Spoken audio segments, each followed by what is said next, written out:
mo ya shana la ilaha illallah ama wole ni Allah la ilaha illallah onu mo ya shana la ilaha illallah ama wele ko Allah do la ilaha illallah ko Allah yake toni juru la ilaha illallah toni juru koro yele se la ilaha illallah katilazem mazalama la ilaha illallah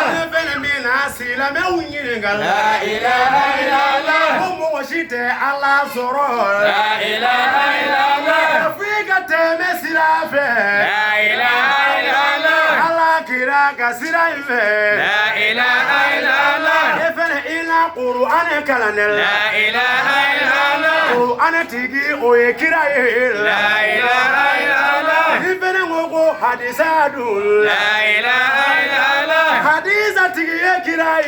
la ilaha illallah abetigi kira baye la ilaha illallah ini gulo Qur'an konina la ilaha illallah mo Qur'an ye Allah ye wal la ilaha illallah mo hadisa ye Allah ye wal la ilaha illallah mo kanga fahamu ya zoro de la ilaha illallah anga tugu mo baula la ilaha illallah anga teme Allah kira fel la ilaha illallah kira de yankanda baye la ilaha illallah ale de bon mo fini la ilaha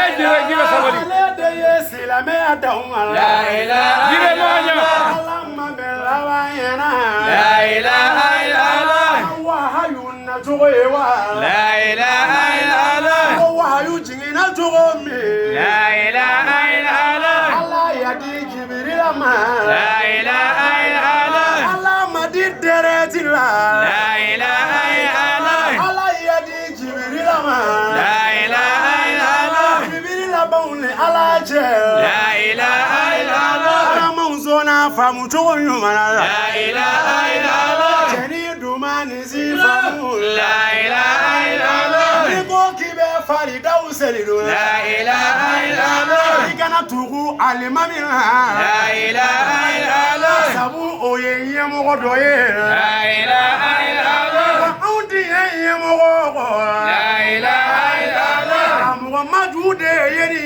la ilaha illallah ayeni voda kuru ya kelena la ilaha illallah se bauda me kaburula la ilaha illallah iba bobu fatura kunu la ilaha illallah dongo do utogo be fo la ilaha illallah iba bobu fatura bil la ilaha illallah dongo do utogo be fo la ilaha illallah anganje siri baranywana la ilaha illallah maraga ye shagane tanu la ilaha illallah oya tanu maraga kauna la ilaha illallah moshi ye shagane tanu la ilaha illallah oya tanu moshi kauna la ilaha illallah fillaw ye shagane tanu la ilaha illallah bamana ye shagane tanu la ilaha illallah oya tin bamana ngala la ilaha illallah oya tanu bamana ngala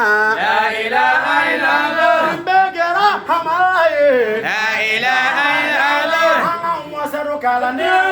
la ilaha illallah wa alama mela bananiga la ilaha illallah wa alama me kununa ninga la ilaha illallah azile bila silala mina ya la ilaha illallah cheba minungu meya la ilaha illallah abeku me shagala nobe la ilaha illallah amesi laundu la ilaha illallah betora shagala nobe la ilaha illallah abeku ye kalande la ilaha illallah uyu wasaro kalande la ilaha illallah omba goresi landu la ilaha illallah esiri mamemba gore la ilaha illallah omba salusi ladu la ilaha illallah alaikum silala la ilaha illallah haji sheikh siladu la ilaha illallah sheikh siladu gora la ilaha illallah betora kalande la ilaha illallah dulumbe